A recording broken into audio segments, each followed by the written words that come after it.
3 weeks into my night shift, I noticed patients in Wing C were dying a lot. Charge nurse Patricia Wells personally handled their special protocols, and by morning they were dead. Always complications, always natural causes. But I saw the surgical tape residue, the fresh incision marks, the way Wells prepared bodies alone. When I matched morgue logs to patient records, the pattern was horrifying. 15 healthy patients, 3 months, all dead within hours of Wells's care.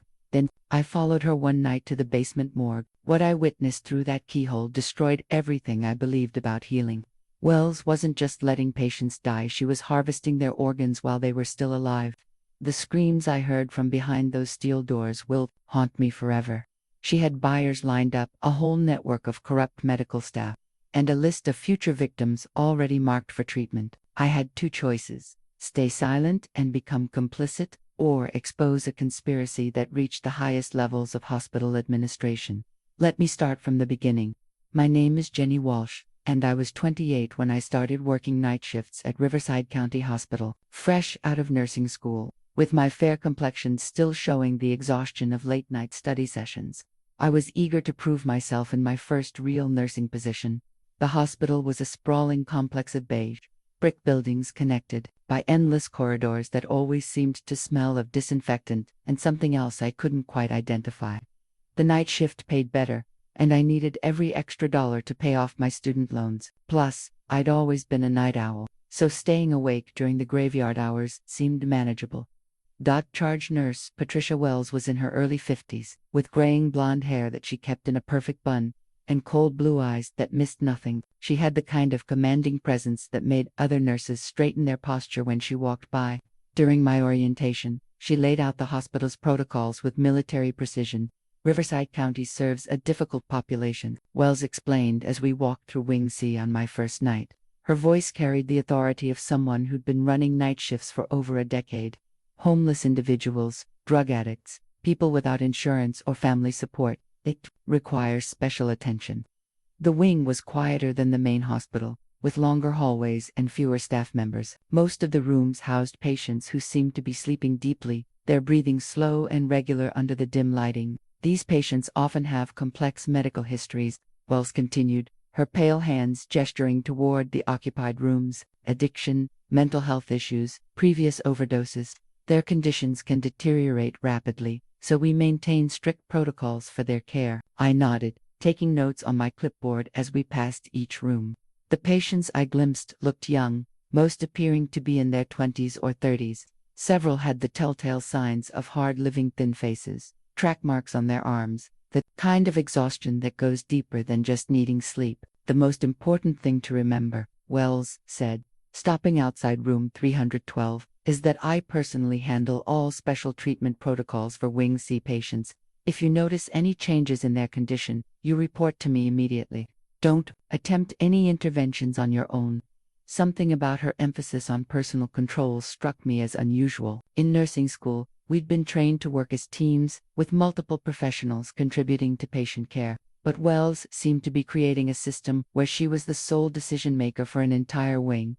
What kind of special protocols? I asked, Wells's blue eyes fixed on mine with an intensity that made me uncomfortable.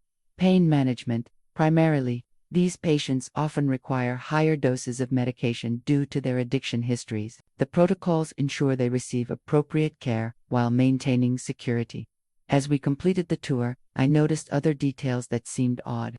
Wells wore expensive jewelry, a Rolex watch, diamond earrings, and a gold necklace that looked like it cost more than most nurses could afford. Her scrubs were designer brands, perfectly tailored and clearly expensive. The other night staff seemed unusually deferential to Wells, almost fearful. When she spoke, conversations stopped, and nurses would hurry to complete whatever task she mentioned. There was an atmosphere of tension that I hadn't experienced during my clinical rotations at other hospitals. Mrs. Wells, I ventured as we returned to the nursing station, I noticed you have some beautiful jewelry. That watch is gorgeous. Her expression tightened slightly, though she tried to maintain a pleasant smile. My late husband left me well provided for, she said quickly. I believe in investing in quality pieces. But something about her tone suggested that wasn't the whole truth. The way she touched the watch protectively, The slight hesitation before answering it reminded me of someone who wasn't used to explaining expensive purchases. That first week passed quietly.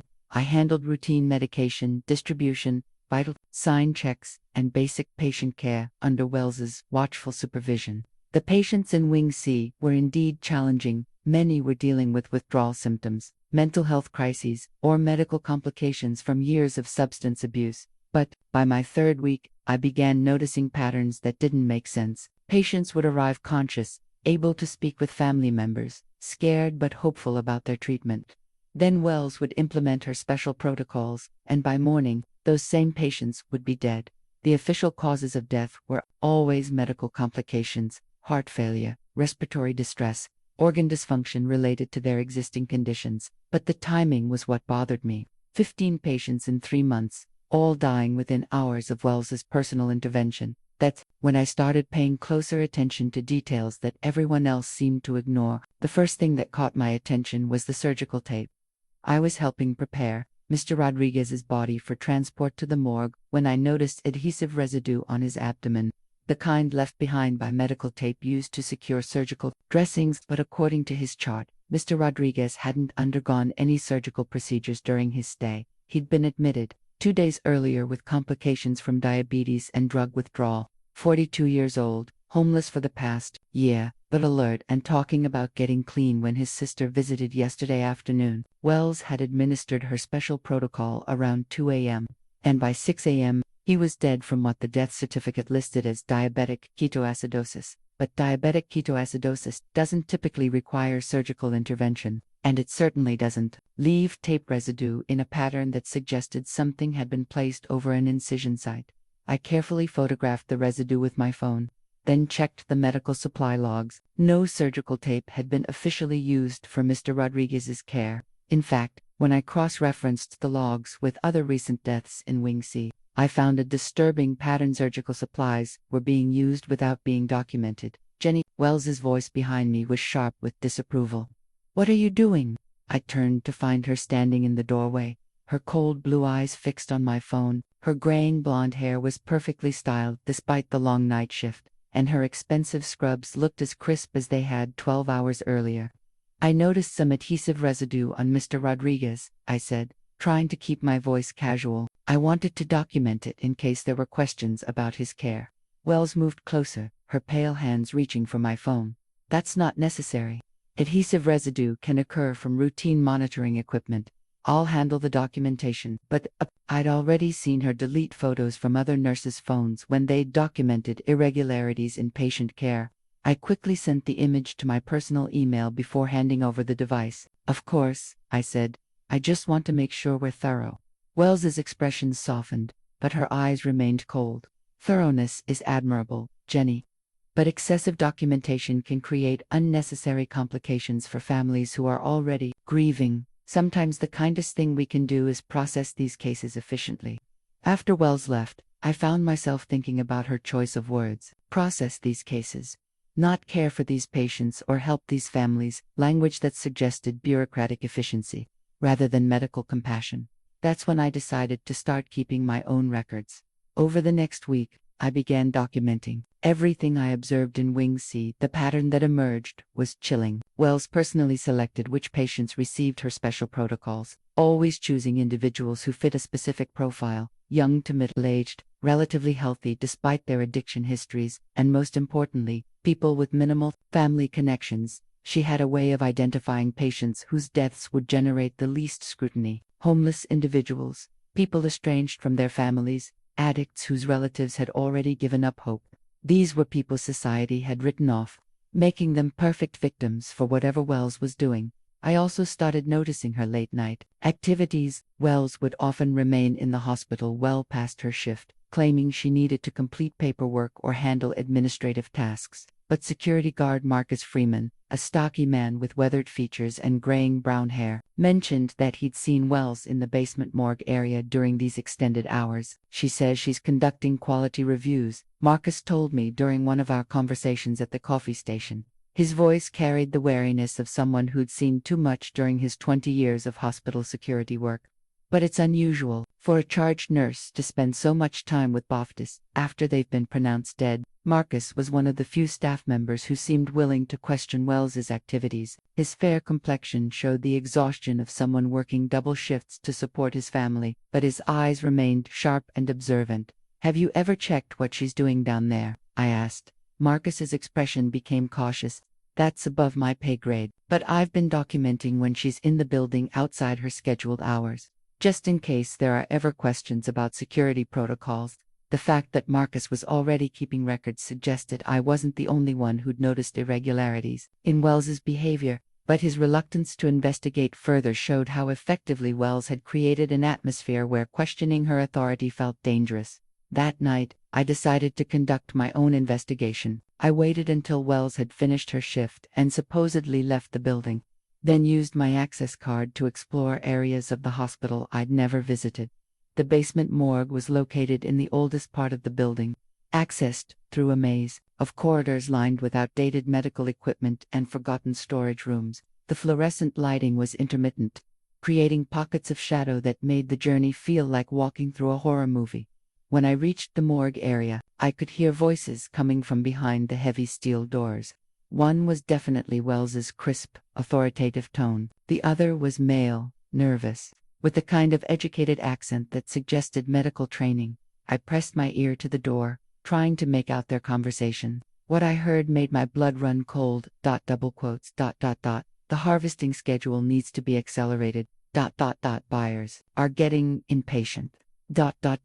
Next patient is already prepared for extraction. I fumbled for my phone, desperate to record evidence of whatever conspiracy I'd stumbled into. But as I tried to activate the recording app, my hands were shaking so badly that I accidentally knocked against the door. The voices inside immediately stopped. Footsteps approached the door from the other side, and I realized I had perhaps 30 seconds before discovery. I ran back through the maze of corridors, my heart pounding as I tried to process what I'd overheard. Wells wasn't just letting patients die from medical complications. She was actively harvesting something from their bodies, and she had buyers waiting for whatever she was taking. The next morning, I arrived for my shift to find Wells watching me with calculating eyes, as though she was trying to determine how much I knew and how much of a threat I represented. I couldn't let go of what I'd overheard in the basement morgue. The words harvesting schedule and buyers kept echoing in my mind as I tried to process the implications, but I needed concrete evidence before I could report my suspicions to anyone. The next day, I started researching Wells's background during my break. What I found didn't match the modest lifestyle of a typical charge nurse. Public records showed she'd recently purchased a $400,000 house in the affluent Riverside Hills neighborhood, paying cash. Her vehicle registration listed a brand new BMW SUV, worth more than most nurses earned in a year. When I cross-referenced the timing of these purchases with her employment history, the pattern was clear. Wells had been working at Riverside County Hospital for 8 years. But the expensive acquisitions had all occurred within the past 18 months, exactly when the suspicious patient deaths had begun. I also discovered that Wells's late husband had died 5 years ago from cancer, leaving behind mounting medical bills rather than the inheritance she'd claimed. The insurance payout had been modest, certainly not enough to fund her current lifestyle. During my shift that evening, I paid closer attention to Wells's interactions with the medical staff. What I observed confirmed my growing suspicions about the scope of her operation. Dr. Richard Holloway was a thin, pale man in his early 40s, with nervous mannerisms and the kind of darting eyes that suggested chronic anxiety. He'd been working at Riverside County for 3 years, primarily handling emergency admissions and complex cases. But whenever Wells was present, his demeanor changed completely. I watched as Wells approached Dr. Holloway near the medication storage area, her voice low and urgent as she spoke. His pale hands trembled as he nodded in response to whatever instructions she was giving him, and his fair complexion showed the kind of stress sweating that indicated serious fear. "Dr. Holloway," Wells said, loud enough for me to overhear, "I need you to review the treatment protocol for the patient in room 318. There may need to be some adjustments to her pain management." But the patient in room 318 was Maria Santos, a 24-year-old homeless woman who'd been admitted with pneumonia complications. She was responding well to treatment, alert and communicating normally with the day shift nurses. There was no medical reason she would need specialized pain management protocols. Dr. Holloway glanced nervously in my direction, then nodded quickly. Of course, Nurse Wells. I'll review her case immediately. The interaction felt wrong on multiple levels. In normal hospital hierarchy, doctors don't take orders from charge nurses. Especially not with the kind of deference Dr. Holloway was showing. Wells was clearly in control of their relationship, which suggested she had some kind of leverage over him. I decided to research Dr. Holloway's background as well. What I found explained his nervous behavior and Wells's control over him. Dr. Holloway had significant gambling debts. Court records showed multiple lawsuits from casinos and private lenders, totaling over $200,000 in unpaid obligations. His medical license had been flagged twice for suspicious prescribing patterns, and he'd been reprimanded by the hospital administration for attendance issues related to his gambling addiction. A man with that level of financial desperation would be vulnerable to someone offering quick money in exchange for medical cooperation. Wells had apparently identified Dr. Holloway as the perfect collaborator, someone with the medical authority to authorize procedures and sign death certificates, but with enough personal problems to ensure his silence. That night, I decided to investigate further. I waited until Wells had left the building, then used my access to review recent patient files more thoroughly. What I discovered made my stomach turn. The 15 patients who died under Wells's care had all been selected based on specific criteria. They were all relatively young, between the ages of 20 and 45. They all had histories of drug abuse but were currently clean or in recovery. Most importantly, they all had blood types and tissue compatibility markers that made them ideal organ donors, but these weren't legitimate organ donations. These patients had never consented to donation, and their families had never been approached about the possibility. According to the official records, their organs had been damaged by drug use and were unsuitable for transplantation. Yet somehow, Wells had identified which patients would be optimal donors, and had systematically targeted them for her special protocols. I found hidden files on Wells's computer that contained detailed medical profiles of current patients, with notes about their organ viability and potential market value. The files were encrypted, but Wells had used predictable passwords related to her personal information. The scope of the operation was staggering. Wells wasn't just randomly harvesting organs, he was running a sophisticated selection and procurement system that identified optimal donors, eliminated them through medical murder, and sold their organs to wealthy buyers who could afford to pay premium prices for black market transplants. That night, I made the decision that would change everything. I had to witness what Wells was actually doing in the basement morgue. The circumstantial evidence was overwhelming, but I needed direct proof of the organ harvesting operation before I could go to the authorities. I waited until 2 a.m., when the hospital was at its quietest. Wells had implemented her special protocol for Maria Santos around midnight, administering what she claimed was enhanced pain medication for the young woman's pneumonia recovery. But Maria's vital signs had immediately begun showing the effects of a powerful sedative rather than pain relief. Moving through the hospital corridors felt like navigating a maze in a nightmare. The fluorescent lights hummed overhead, casting harsh shadows that seemed to move with every step. I'd memorized the route to the basement morgue, but actually walking it while trying to avoid security cameras required careful timing and nerve I wasn't sure I possessed. The basement was even more unsettling than I remembered. The air was thick with the smell of disinfectant, and something else, a metallic scent that I was beginning to recognize as blood. The old building creaked and settled around me, creating sounds that made me jump at every shadow. As I approached the morgue area, I could hear voices again. This time, I was prepared with my phone's recording app already activated.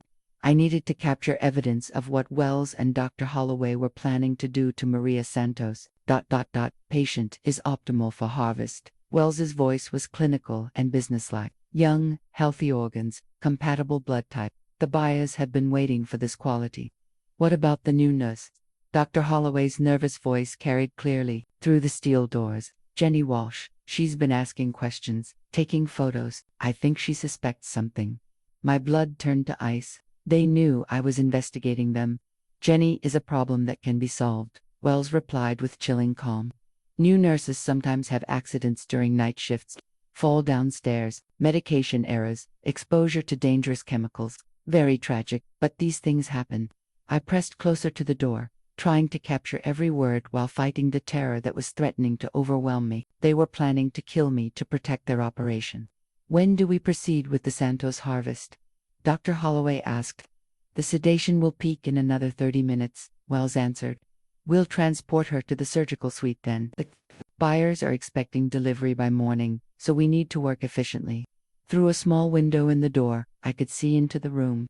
Wells and Dr. Holloway were standing over a gurney where Maria Santos lay unconscious, connected to monitoring equipment that showed her slowing vital signs. Surgical instruments were laid out on a nearby table, gleaming under the harsh lights. But Maria wasn't dead. Her chest was still rising and falling, and the monitors showed brain activity. They were preparing to harvest organs from a living victim, just as they had with the previous 15 patients. I watched in horror as Wells prepared a syringe with clear liquid. This will ensure she doesn't regain consciousness during the procedure, she told Dr. Holloway. The paralytic agent maintains organ viability while preventing any ... complications. How much time do we have before her absence is noticed? Dr. Holloway asked, his pale hands shaking as he put on surgical gloves. Her next scheduled check isn't until 6 a.m., Wells replied. Plenty of time to complete the harvest and stage the scene. I'll document that she suffered respiratory failure related to her pneumonia complications. As Wells approached Maria with the syringe, I realized I couldn't just stand there recording while they murdered an innocent woman. I had to act, even though it meant exposing myself to deadly danger. I burst through the door, my phone still recording as I shouted, "Stop, get away from her!" Wells and Dr. Holloway spun around, their faces showing shock and then calculating menace as they realized I'd witnessed their operation. Wells still held the syringe, and her cold blue eyes fixed on me with predatory intensity. "Jenny," Wells said, her voice returning to the artificially calm tone she used with difficult patients. "You shouldn't be here. This is a restricted area." "I know what you're doing," I said, backing toward the door while keeping my phone visible. "I've been recording everything. The police will have this evidence within minutes." Dr. Holloway looked terrified, his weathered face pale with panic.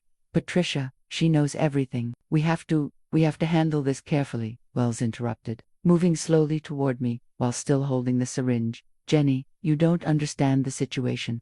These patients were going to die anyway. We're providing a service, helping people who would otherwise have no hope." "You're murdering innocent people for money," I replied, continuing to back away. "Maria Santos is recovering from pneumonia. She was going home next week." Wells's expression hardened. "Maria Santos is a homeless drug addict with no family and no future. The organs we harvest from her will save the lives of productive members of society." The mathematics are simple. The casual way she discussed Maria's life as worthless chilled me to the bone. This wasn't just about money. Wells genuinely believed she had the right to decide who lived and who died based on her warped sense of social value. "The recording is already uploaded to cloud storage," I lied, hoping to create enough doubt to buy time. "Even if you stop me, the evidence will still reach the authorities." But Wells smiled coldly. "Technology is wonderful, isn't it? But accidents can happen to digital files just as easily as they happen to people." She lunged toward me with the syringe, but I managed to dodge and run toward the corridor. Behind me, I could hear Dr. Holloway shouting something about cleaning up the evidence, and Wells yelling orders about stopping me before I could escape. I ran through the basement maze, my heart pounding as I tried to remember the route back to the main hospital. The sound of pursuit echoed behind me, footsteps and voices coordinating a search that would end with my death if they caught me. But I had the evidence. The recording captured everything: Wells's confession, Dr. Holloway's participation, their plans to murder Maria Santos, and their threats against me. If I could just survive long enough to get that evidence to someone who could act on it, I might be able to save Maria's life and expose the entire organ harvesting network. The question was whether I could stay alive long enough to make that happen. I barely made it to the main hospital before my legs gave out from terror and adrenaline. Ducking into a supply closet, I called 911 with shaking hands, trying to explain an unbelievable situation to a dispatcher who clearly thought I was having some kind of breakdown. "Ma'am, you're saying that hospital staff are harvesting organs from living patients?" The dispatcher's voice carried professional skepticism. "Are you currently under the influence of any substances?"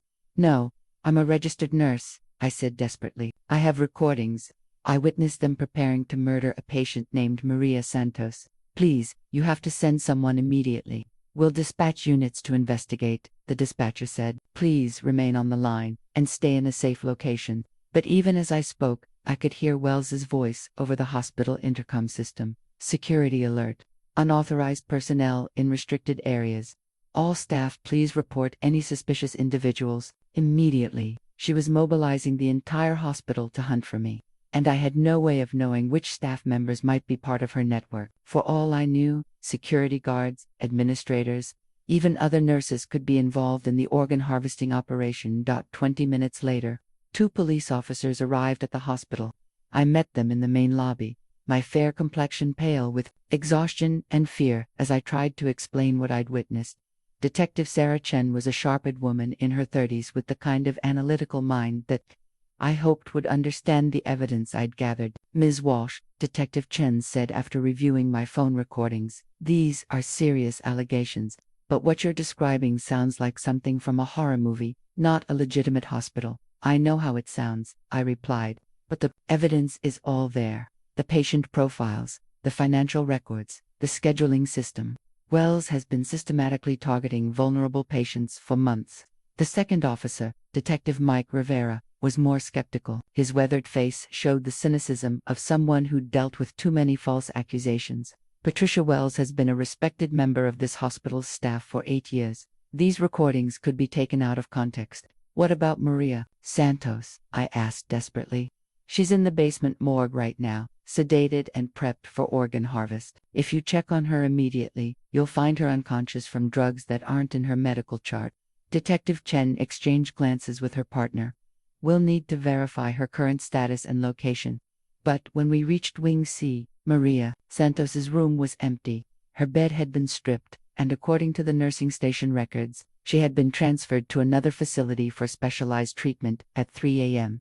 Wells appeared in the hallway, her graying blonde hair perfectly styled and her expression showing concern rather than guilt. Officers, I understand there's been some confusion about one of our patients.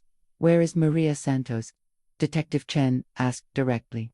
Ms. Santos experienced complications from her pneumonia around 2:30 a.m. Wells replied smoothly. Her condition deteriorated rapidly, requiring transfer to University Medical Center for intensive respiratory support. Dr. Holloway authorized the emergency transport. It was a perfect lie, delivered with the kind of medical authority that made even the detectives hesitate. Without additional evidence, it would be nearly impossible to prove that Maria had been kidnapped rather than legitimately transferred. We'll need to contact University Medical Center to verify her arrival, Detective Chen said. Of course, Wells agreed readily, though I should mention that our new nurse, Ms. Walsh, has been exhibiting some concerning behavior lately. Paranoid, ideation, accusations against staff members, possible substance abuse issues. We've been considering whether she needs psychological evaluation. I watched in horror as well as systematically destroyed my credibility. She was painting me as an unstable employee whose accusations couldn't be trusted, while presenting herself as a concerned supervisor trying to help a troubled colleague. The recordings, I started to say, could easily be misinterpreted by someone experiencing psychological distress. Wells interrupted gently. Medical conversations often sound alarming to untrained listeners, especially when taken out of context. Detective Rivera was clearly becoming more skeptical about my allegations. Ms. Walsh, have you been experiencing any personal stress lately? Financial problems, relationship issues, substance use? The way he asked the question made it clear that Wells's character assassination was working. Without Maria Santos as a living victim, my entire case rested on recordings that could be interpreted multiple ways and circumstantial evidence that a good lawyer could easily challenge. I need to check on something, Detective Chen said, stepping away to make a phone call. When she returned, her expression was troubled. University Medical Center has no record of receiving a Maria Santos transfer tonight. In fact, they haven't received any emergency respiratory patients from Riverside County Hospital in the past week. Wells's composure flickered for just a moment before she recovered. There may be administrative delays in updating their system. Emergency transfers can be chaotic, especially during night shifts. But Detective Chen's investigative instincts were clearly engaged now. Ms. Wells, we're going to need detailed documentation of Ms. Santos's transfer. including transport logs, receiving physician information, and ambulance company records. Of course, Wells said, though it may take some time to gather all the paperwork, time that could be used to eliminate evidence and silence witnesses. I realized that Wells was playing for delay, hoping to clean up her operation before law enforcement could build a solid case. Marcus Freeman appeared in the hallway, his stocky frame moving with unusual urgency. Detective Chen, I think there's something you need to see. Marcus Freeman led us to his security office, his weathered face showing the determination of someone who'd finally decided to speak up about something that had been bothering him for months. His sandy hair was disheveled from stress, but his eyes were clear and focused as he pulled up surveillance footage on his computer system. I've been documenting unusual activities for the past 6 months, Marcus said, his voice carrying the weight of someone who'd been keeping dangerous secrets. Night shift irregularities, unauthorized access to restricted areas, unexplained equipment usage. I wasn't sure what it all meant until I heard Ms. Walsh's allegations. Detective Chen leaned forward, studying the monitor as Marcus navigated through archived footage. What kind of irregularities? Wells and Dr. Holloway conducting unauthorized procedures in the basement morgue area. Marcus replied, clicking through patients being transported to locations not listed in their official records, medical equipment being moved without proper documentation. The footage was damning.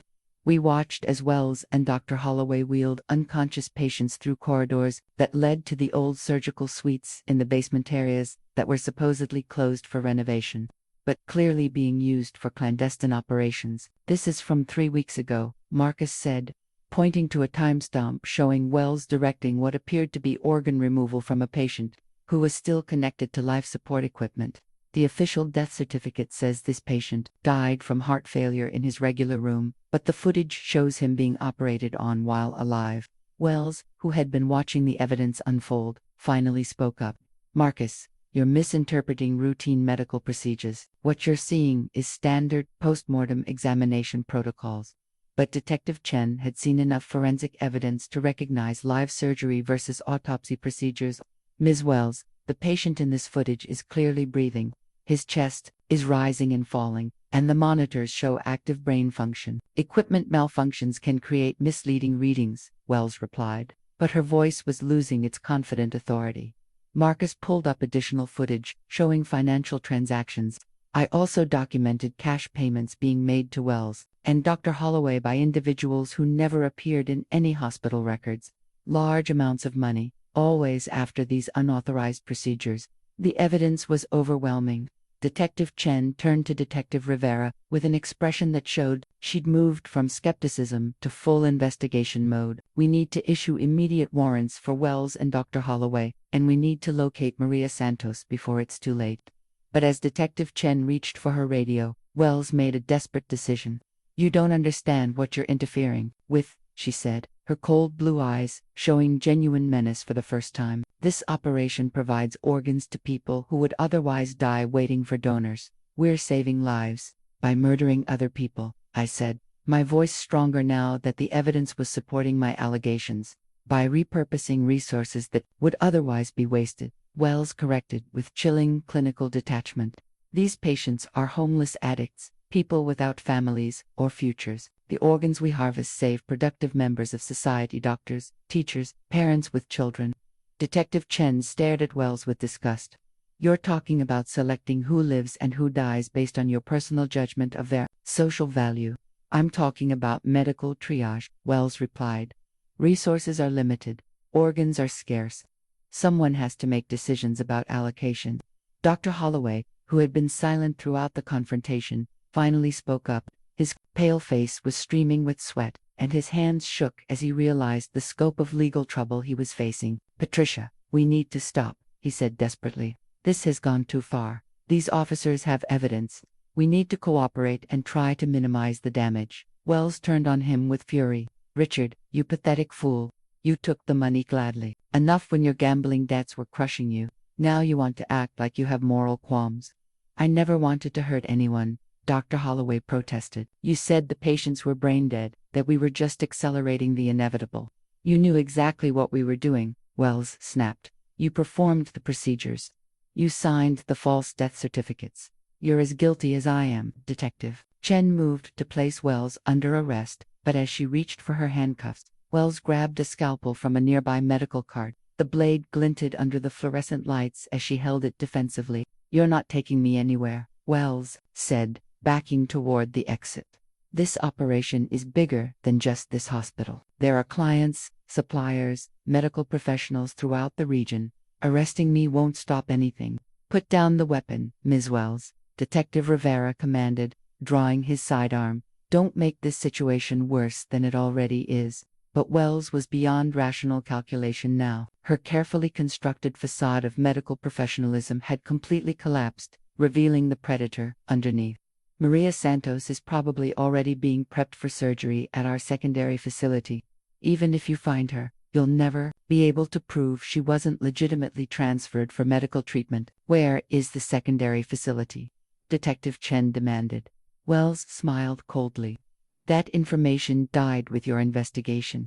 She lunged toward me with the scalpel, apparently deciding that eliminating the primary witness was worth the risk. But Marcus Freeman, despite his stocky build, moved with surprising speed. He tackled Wells from the side, sending the scalpel skittering across the floor as they both went down. Detective Rivera was on Wells immediately, securing her with handcuffs while she screamed threats about lawyers and wrongful arrest. Dr. Holloway had collapsed into a chair, his head in his hands as he finally comprehended the full scope of legal consequences he was facing. "Dr. Holloway," Detective Chen said firmly, "if you cooperate fully and help us locate Maria Santos and any other victims, it will be taken into consideration during sentencing. But if you continue to obstruct this investigation, you'll face the maximum penalties for every charge we can file." Dr. Holloway looked up with tears streaming down his pale face. "The secondary facility is an abandoned clinic about 20 minutes outside the city. Industrial district, near the old shipping warehouses. They're probably already starting the harvest procedure." As Detective Chen coordinated with emergency response teams to raid the secondary facility, I realized that my decision to investigate Wells's suspicious behavior had potentially saved not just Maria Santos's life, but exposed a network that might have continued killing indefinitely. But the night wasn't over yet, and there was still a chance we might be too late to save Maria. The race to the secondary facility felt like the longest 20 minutes of my life. Detective Chen had insisted I accompany them to help identify Maria Santos and provide medical assessment of any victims they might find. As we sped through the empty industrial district, my mind raced through worst-case scenarios about what we might discover. The abandoned clinic was located in a converted warehouse that looked innocuous from the outside, just another empty building in a neighborhood full of shuttered businesses and vacant lots. But the presence of expensive vehicles in the parking area and the subtle hum of electrical equipment suggested that the facility was very much operational. "SWAT team is in position," Detective Chen reported over her radio. "Medical personnel standing by. We go in on my signal." Through the tactical team's cameras, we could see into the converted surgical suite. The scene was exactly what I'd feared. Maria Santos was unconscious on an operating table, surrounded by people in surgical gear who were clearly preparing for organ harvest. Her fair skin looked unnaturally pale under the harsh surgical lights, and monitoring equipment showed that she was deeply sedated but still alive. "Suspects are armed with surgical instruments," the SWAT team leader reported. 3 individuals in surgical gear, 1 additional person who appears to be coordinating the operation. Detective Chen gave the signal, and the tactical team moved with precision. The sound of splintering doors and shouted commands echoed through the warehouse as officers swarmed the facility. The surgical team tried to escape through a rear exit, but they'd been surrounded before the operation began. Within minutes, 3 suspects were in custody, 2 surgeons and a coordinator, who turned out to be a nurse from another hospital who'd been working with Wells's network. But the most important discovery was Maria Santos herself. She was unconscious, but alive, with monitoring equipment showing stable vital signs despite the heavy sedation. The surgical team had been interrupted just as they were beginning the procedure, meaning her organs were intact and undamaged. "We need immediate medical transport," I called out, checking Maria's condition as paramedics arrived on scene. "She's been given massive doses of sedatives and paralytic agents. We need to counteract the drugs and monitor her for respiratory depression." As Maria was loaded into the ambulance, I rode with her to University Medical Center, the same hospital that Wells had falsely claimed was treating her. During the transport, I administered drugs to counteract the sedatives while monitoring her breathing and heart function. Is she going to make it? The paramedic asked as we navigated through traffic with lights and sirens. I think so, I replied, watching Maria's vital signs gradually improve as the drugs took effect. She's young and healthy. The sedatives haven't been in her system long enough to cause permanent damage. At the hospital, Maria was admitted to the intensive care unit for observation and continued treatment. As the sedatives wore off, she began to regain consciousness, her dark eyes showing confusion and fear as she tried to understand what had happened to her. Where am I? Maria asked, her voice hoarse from the breathing tube that had been inserted during her unconscious state. You're safe, I told her, holding her pale hand as she struggled to focus. You're at University Medical Center. There were some people who tried to hurt you, but they've been arrested. Maria's expression showed growing alarm as fragmented memories began returning. The nurse at the other hospital, she gave me something that made me feel strange. Then I couldn't move, couldn't speak, but I could hear everything. The realization that Maria had been conscious during her transport and preparation for surgery was horrifying. She'd experienced the terror of being unable to move or call for help while knowing that people were planning to kill her for her organs. Don't have to think about that now, I said gently. Focus on recovering. The doctors say you're going to be fine. But Maria's grip on my hand tightened. How many other people did they hurt? How long has this been happening? It was a question that would haunt the investigation for months to come. Detective Chen had discovered that Wells's network extended far beyond just Riverside County Hospital. The secondary facility had been operating for over a year, with surgical equipment and infrastructure that represented a significant investment in illegal organ harvesting. The arrested surgeons were licensed physicians who had lost their legitimate practices due to malpractice issues or addiction problems. Wells had recruited them by offering high-paying work with no questions asked, creating a pool of medical professionals willing to perform procedures that violated every ethical standard of their profession. The coordinator, a nurse named Beverly Grant from Mercy General Hospital across the county, had been identifying potential victims at her own facility using the same criteria Wells had developed: young, relatively healthy patients with minimal family connections and histories that made them easy targets. We're looking at a multi-hospital conspiracy, Detective Chen explained to me as we waited for Maria to be cleared for discharge. At least for medical facilities, dozens of staff members, and potentially hundreds of victims over the past 2 years. The scope was staggering. What I'd thought was an isolated case of corruption at one hospital was actually part of a regional network that had been systematically murdering vulnerable patients for their organs. What about the buyers? I asked. The people who were purchasing the harvested organs. Detective Chen's expression darkened. That's where it gets complicated. Some of them knew exactly what they were buying: organs from murder victims. Those people will face charges as accessories to murder. But others were desperate patients who thought they were receiving organs from legitimate donors who died in accidents. The ethical complexities were overwhelming. Families who'd watched loved ones receive life-saving transplants, only to learn later that those organs had been harvested from murder victims. Patients who'd been saved by procedures that cost other people their lives. The important thing, Detective Chen continued, is that the network has been exposed and dismantled. No one else will die because of Wells's operation. As I sat with Maria Santos in her hospital room, watching her recover from an ordeal that should have killed her, I thought about all the victims who hadn't been as fortunate. 15 people had died at Riverside County Hospital alone, and preliminary investigations suggested the total number of victims across all facilities could be much higher. But Maria was alive, the network had been stopped, and the evidence would ensure that Wells and her collaborators would spend the rest of their lives in prison.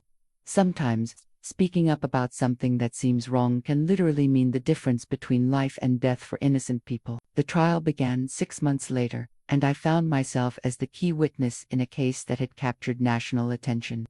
The courtroom was packed with families of victims, investigative journalists, and medical professionals who wanted to understand how such a systematic conspiracy could have operated undetected for so long. Wells sat at the defendant's table, her graying blonde hair now showing roots and her expensive clothes replaced by a standard orange jumpsuit, but her cold blue eyes remained defiant. showing no remorse for the lives she'd destroyed in pursuit of profit. "Ms. Walsh," the prosecutor said as I took the witness stand, "please tell the court what first made you suspicious of the defendant's activities." I walked the jury through my observations: the surgical tape residue, the unexplained deaths, Wells's expensive lifestyle, and finally, the horrifying scene I'd witnessed in the basement morgue. The evidence was overwhelming, but Wells's defense team tried to portray me as an inexperienced nurse who'd misunderstood routine medical procedures. "Isn't it true, Ms. Walsh," Wells's lawyer asked during cross-examination, "that as a new graduate, you might have misinterpreted standard postmortem protocols as something sinister?" "No," I replied firmly. "I witnessed Wells and Dr. Holloway preparing to harvest organs from Maria Santos while she was still alive. There's no medical protocol that involves removing organs from living patients without their consent." The defense strategy fell apart when Marcus Freeman testified about the surveillance footage he'd collected. Video evidence of live patients being transported to unauthorized surgical procedures was impossible to explain away as routine medical care. Dr. Holloway had accepted a plea agreement in exchange for his testimony against Wells and the broader network. His pale face showed the strain of months of legal proceedings as he described how Wells had recruited him through his gambling addiction. "She approached me when my debts reached a breaking point," Dr. Holloway testified. His voice, barely audible, said there was a way to make quick money by helping with special cases. "I thought she meant off-the-books consultations for wealthy patients." "When did you realize the true nature of these special cases?" the prosecutor asked. Dr. Holloway's weathered features crumpled with guilt. "The first time I was asked to sign a death certificate for a patient I knew had been alive during the procedure. Wells said the patient had died naturally, but I'd seen her heart beating when we started the organ removal." "Why didn't you report this to authorities?" "Because, by then, I was already involved." Wells made it clear that if I exposed the operation, I'd be charged as an equal participant. "She had evidence of my involvement, photos of me performing procedures, records of payments I'd received." The testimony revealed how Wells had systematically compromised medical professionals by gradually involving them in increasingly serious crimes, then using their participation as leverage to ensure silence. Maria Santos testified about her experience as a near victim of the organ harvesting network. Her recovery had been remarkable. She'd overcome her addiction, found stable housing, and was working as a counselor for other homeless individuals. "I remember being conscious but unable to move," Maria said, her voice steady despite the emotional weight of her testimony. "I could hear them discussing which organs to harvest first, how much money each would bring. They talked about me like I was already dead, like my life had no value." "What impact has this experience had on you?" the prosecutor asked. Maria's fair complexion showed the healthy glow of someone who'd transformed trauma into purpose. "It made me realize how society views vulnerable people. We're seen as disposable, as problems to be solved rather than people to be helped. But it also showed me that there are people like Jenny Walsh who are willing to risk everything to protect others." The trial lasted 3 weeks, with testimony from dozens of witnesses and evidence of a conspiracy that extended across multiple states. Federal investigators had identified similar organ harvesting networks in at least 12 other locations, all connected through a web of corrupt medical professionals and wealthy buyers. Wells was ultimately convicted on 15 counts of first-degree murder, along with conspiracy, medical fraud, and racketeering charges. The judge sentenced her to life without parole, describing her crimes as a systematic betrayal of the most fundamental trust between medical professionals and vulnerable patients. "The defendant has shown no remorse for her actions," the judge said during sentencing. "She continues to justify murder through twisted utilitarian logic that treats human beings as commodities. This court finds that she represents a permanent danger to society." Dr. Holloway received 25 years in prison in exchange for his cooperation. The other network members received sentences ranging from 15 years to life, depending on their level of involvement and willingness to assist the investigation. But perhaps the most important outcome of the trial was the systemic changes it prompted throughout the medical community. Hospitals nationwide implemented new oversight protocols for organ procurement, enhanced security monitoring of surgical areas, and mandatory reporting requirements for suspicious deaths. Beverly Grant, the nurse from Mercy General Hospital who'd been coordinating victim selection, provided testimony that led to the discovery of similar operations in other states. Her cooperation resulted in a reduced sentence of 15 years. But it also exposed the full scope of how medical professionals could exploit vulnerable populations. The victims in this case were targeted specifically because society had already written them off, the prosecutor said during closing arguments. Homeless individuals, drug addicts, people without strong family connections. The defendants counted on the fact that these deaths would generate minimal investigation or public concern. As I sat in the courtroom listening to the verdicts being read, I thought about all the patients who hadn't survived Wells's operation. Their murders had exposed a network of exploitation that might have continued indefinitely if one person hadn't been willing to trust their instincts and investigate suspicious behavior. The trial had been emotionally exhausting, but it had also validated my decision to speak up despite the personal risk. Sometimes the most important thing we can do is pay attention to details that others want us to ignore, and have the courage to act when something doesn't feel right. Wells was led away in shackles, her cold eyes showing no acknowledgement of the lives she'd destroyed. But justice had been served, and the network she'd built was permanently dismantled. No one else would die because of her twisted vision of medical treatment. 1 year after the trial, I found myself back at Riverside County Hospital, but this time as the new director of patient safety and ethics. The hospital had undergone complete restructuring following the scandal, with new leadership committed to transparency and accountability. The Wing C that had once been Wells's hunting ground was now a model unit for vulnerable patient care. Every room had multiple security cameras, dual verification protocols for all medications, and mandatory buddy system procedures that prevented any single staff member from having unsupervised access to patients. Dr. Walsh, said Tom Bradley, the new hospital administrator, as he showed me through the renovated facilities. His fair complexion and earnest demeanor represented the kind of ethical leadership the hospital desperately needed. We want you to develop training protocols that will help staff recognize signs of patient exploitation or abuse. The irony wasn't lost on me that I was now being asked to teach other medical professionals the same observation skills that had helped me expose Wells's network. My nursing degree had been supplemented by additional training in forensic investigation and patient advocacy, making me uniquely qualified to bridge the gap between medical care and protective oversight. Maria Santos had become one of my closest collaborators in this work. Her transformation from victim to advocate was remarkable. She'd completed addiction recovery, earned her GED, and was now enrolled in nursing school herself. Her dark hair was healthier, her fair skin showed the glow of someone who'd reclaimed her life, and her eyes held the determined spark of someone with a mission. The most important thing, Maria told groups of medical students during our training sessions, is remembering that vulnerable patients are still people with rights and dignity. Addiction, homelessness, mental illness, none of these conditions make someone less deserving of protection and care.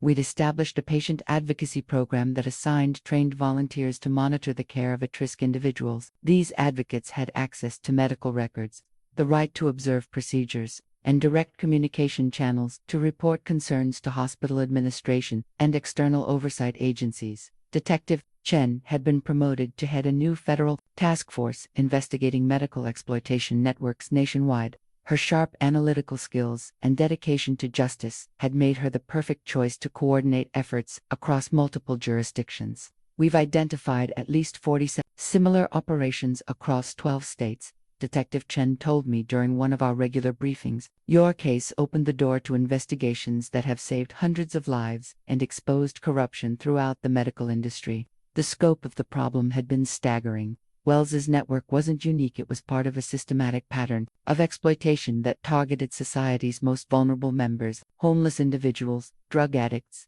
undocumented immigrants, elderly people without family support, had been systematically victimized by medical professionals who saw them as profit opportunities rather than human beings deserving of care. Marcus Freeman had been promoted to Director of Security for the entire county hospital system. His stocky frame now carried the authority of someone whose vigilance had helped expose institutional corruption, and his security protocols had become the model for medical facilities throughout the region. The key, Marcus explained, to new security personnel is documenting everything and trusting your instincts when something feels wrong. If we'd been more willing to question authority and investigate unusual patterns earlier, a lot of people would still be alive. Dr. Holloway was serving his sentence at a minimum security federal facility, where he'd become a model prisoner working in the prison medical clinic under strict supervision. His cooperation with ongoing investigations had helped authorities understand how financial pressure and addiction could corrupt medical professionals who'd once been dedicated healers. I'd visited him once, not out of forgiveness, but out of a desire to understand how someone with medical training could participate in systematic murder. His weathered face showed genuine remorse, and his pale hands trembled as he spoke about the guilt that would haunt him for the rest of his life. I tell myself that I was coerced, that Wells threatened to expose my gambling debts, Dr. Holloway had said during our conversation, but the truth is, I knew what we were doing was wrong, and I chose the money over my oath to do no harm. What would you tell other medical professionals who might face similar pressures? I'd asked. That no amount of money is worth becoming a killer. He'd replied without hesitation, that there are always other options, even when it doesn't feel that way, that the temporary solution becomes a permanent nightmare. His words had become part of our training program, a reminder that institutional pressure and personal problems never justify abandoning the fundamental principles of medical ethics.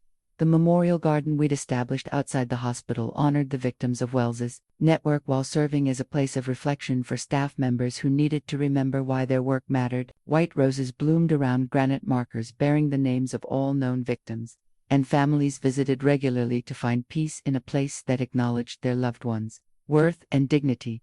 Working in the shadow of such tragedy had changed my understanding of healthcare's mission. We weren't just treating diseases or injuries, we were protecting vulnerable people from those who would exploit their suffering for personal gain. 2 years after the trial, I received an unexpected phone call that would test everything I'd learned about institutional corruption and personal courage. Detective Chen was on the line, her voice carrying the urgency that I'd learned to associate with new discoveries in ongoing investigations. "Jenny, we need your expertise on a case in Phoenix," she said without preamble. "Local authorities have uncovered what appears to be another organ harvesting network, but this one is more sophisticated than anything we've seen before." The Phoenix operation was indeed more complex than Wells's relatively crude setup. This network involved multiple hospitals, a private surgical center, and connections to international organ trafficking organizations. Victims were being selected through a computerized system that identified optimal candidates across several medical facilities. They're using artificial intelligence to analyze patient records and identify victims, Detective Chen explained as we reviewed evidence in a Phoenix Police Department conference room. The algorithm looks for specific criteria: blood type, organ compatibility, family connections, insurance status, and generates target lists for different medical facilities. The technological sophistication was chilling. What Wells had done through personal observation and manual record keeping, this network was accomplishing through automated systems that could process thousands of patient records and identify dozens of potential victims simultaneously. Dr. Amanda Foster, the suspected ringleader, was a respected transplant surgeon with impeccable credentials and connections throughout the medical establishment. Her pale blonde hair and aristocratic features projected the kind of authority that made questioning her decisions feel almost impossible for subordinate staff. "Dr. Foster is brilliant," said Dr. James Martinez, a whistleblower physician who'd contacted authorities after noticing suspicious patterns in organ procurement. His weathered Hispanic features showed the strain of someone wrestling with loyalty to colleagues versus duty to patients. "She's published groundbreaking research on organ preservation and transplant techniques, but I started noticing that her success rates were impossibly high." "What made you suspicious?" I asked Dr. Martinez during our interview. "The timing," he replied, his dark eyes showing the analytical mindset that had detected the irregularities. Dr. Foster always seemed to have perfectly compatible organs available exactly when her wealthy patients needed them.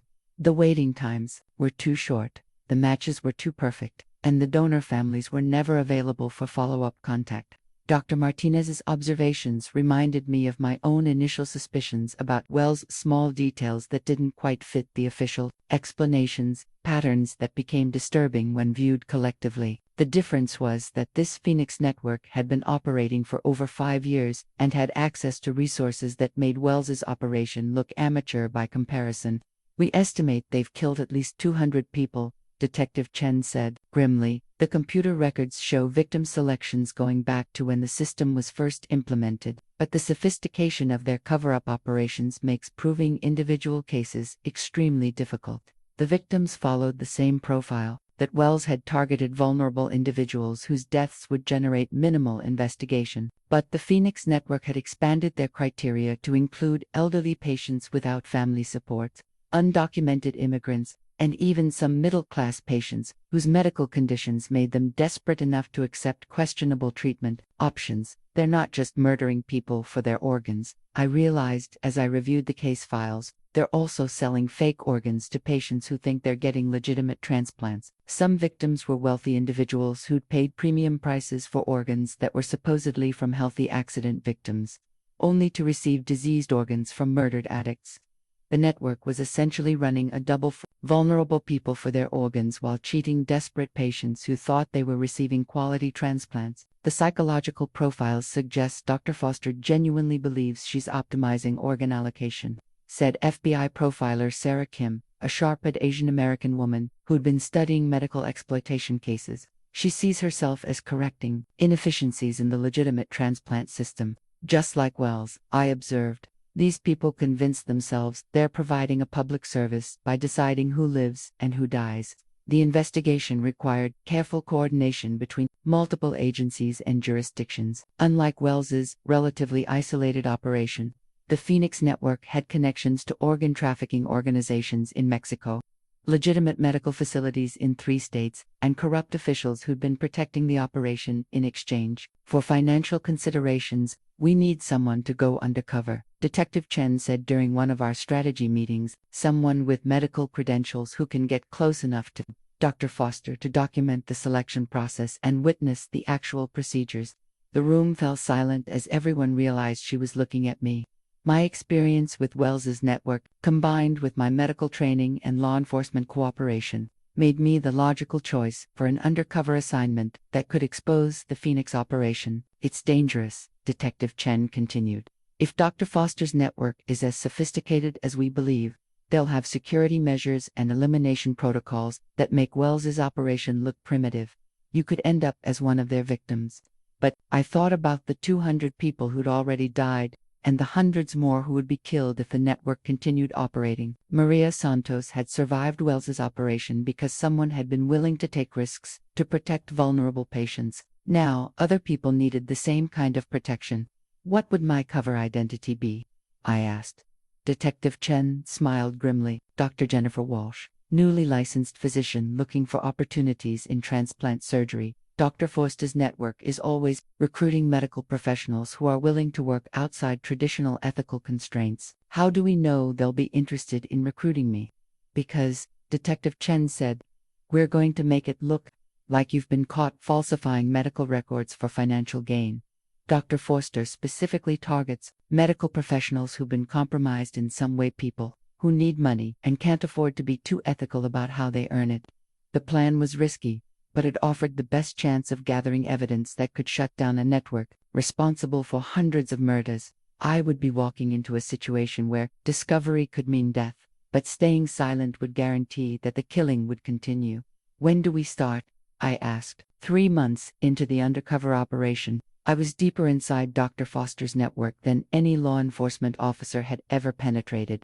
My fabricated identity as a disgraced physician desperate for income had gained her trust, and I was now participating in victim selection meetings that revealed the horrifying scope of their systematic murder operation. Dr. Walsh, Dr. Foster said during one of our weekly planning sessions, her pale blonde hair perfectly styled as she reviewed computer-generated target lists. Your background in patient advocacy gives you excellent insight into identifying subjects who won't be missed.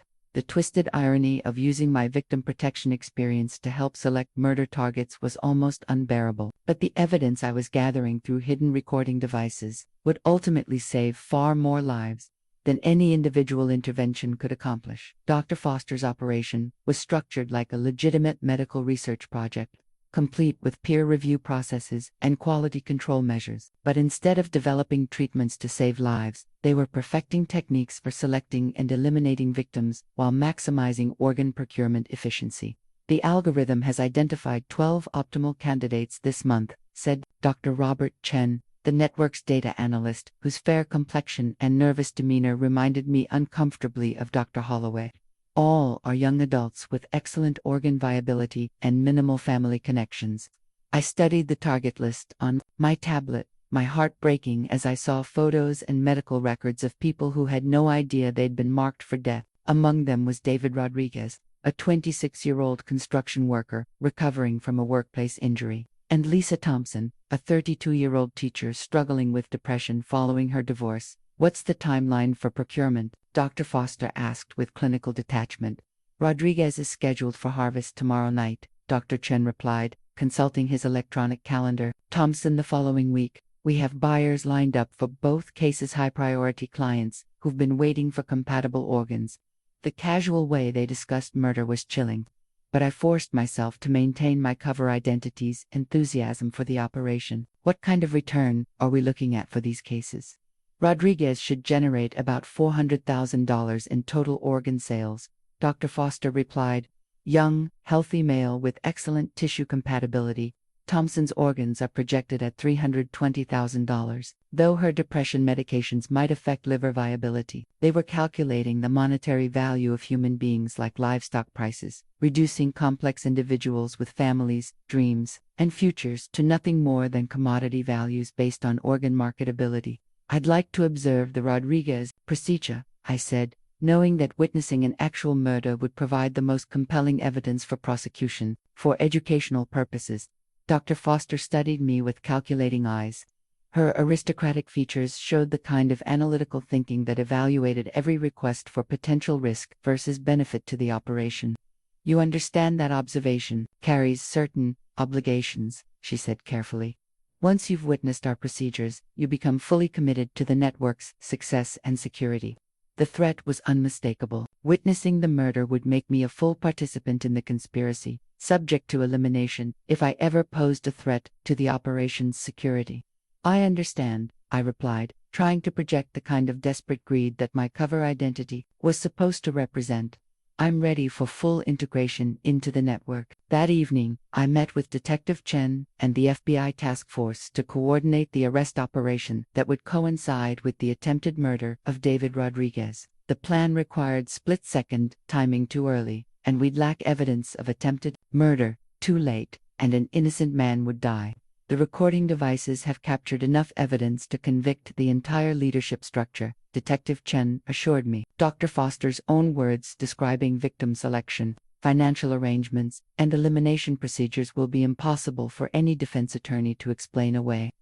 "What about the broader network?" I asked. "The international connections, the corrupt officials, the other medical facilities. We've been building parallel cases in 4 other cities." FBI agent Michelle Torres replied, her dark hair framing features that showed the determination of someone who dedicated her career to fighting human trafficking. "Your evidence has given us the keys to unraveling the entire organization." The next night, I found myself in a converted surgical suite watching Dr. Foster and her team prepare to murder David Rodriguez. He'd been transported from the hospital where he was supposedly receiving treatment for his workplace injury, heavily sedated but still alive as they positioned him on the operating table. "Mr. Rodriguez presents excellent procurement opportunities," Dr. Foster announced to the surgical team as she prepared her instruments: heart, liver, both kidneys, corneas, and tissue samples for research applications. I watched in horror as they began the procedure that would kill David Rodriguez while he was still unconscious, but alive.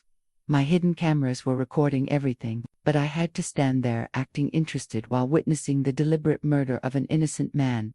Just as Dr. Foster made the first incision, the doors burst open and FBI agents swarmed the facility. "Federal agents, nobody move. Step away from the patient." Dr. Foster's pale features showed shock and rage as she realized her operation had been exposed. "You have no authority here. This is a legitimate medical facility." "Dr. Amanda Foster," Agent Torres announced, "you're under arrest for conspiracy to commit murder, human trafficking, and operating an illegal organ harvesting network." As Dr. Foster was handcuffed, I rushed to check David Rodriguez's condition.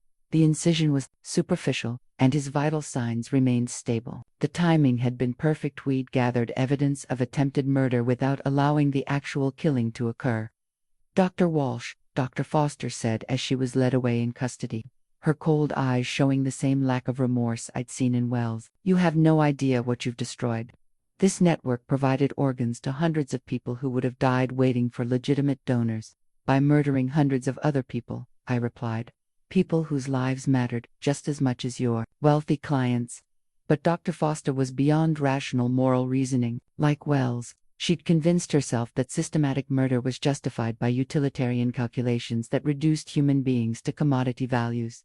As David Rodriguez was loaded into an ambulance for legitimate medical treatment, I realized that the pattern of medical exploitation would probably continue in other forms and other locations, but this particular network had been permanently dismantled, and the evidence we'd gathered would help authorities identify and prosecute similar operations throughout the region. The undercover operation had been the most terrifying experience of my life, but it had also confirmed that individual courage to investigate and expose institutional corruption could literally mean the difference between life and death for innocent people. 5 years after my first encounter with Wells's organ harvesting network, I stood before a joint session of Congress testifying about medical exploitation and the need for comprehensive healthcare oversight reform. The hearing room was packed with lawmakers, medical professionals, victim advocates, and family members of those who'd been murdered by networks like Wells's and Dr. Foster's. Honorable members of Congress, I began, my voice carrying the authority of someone who'd witnessed institutional corruption from the inside.